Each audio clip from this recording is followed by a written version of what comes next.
ஆச்சு.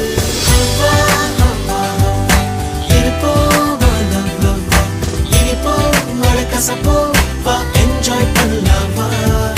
ஹவ்வா ஹவ்வா ஹவ்வா வாழ்வோமா லவ் லவ்வா எதுவாக இருந்தாலும் என்ஜாய் பண்ணலாமா?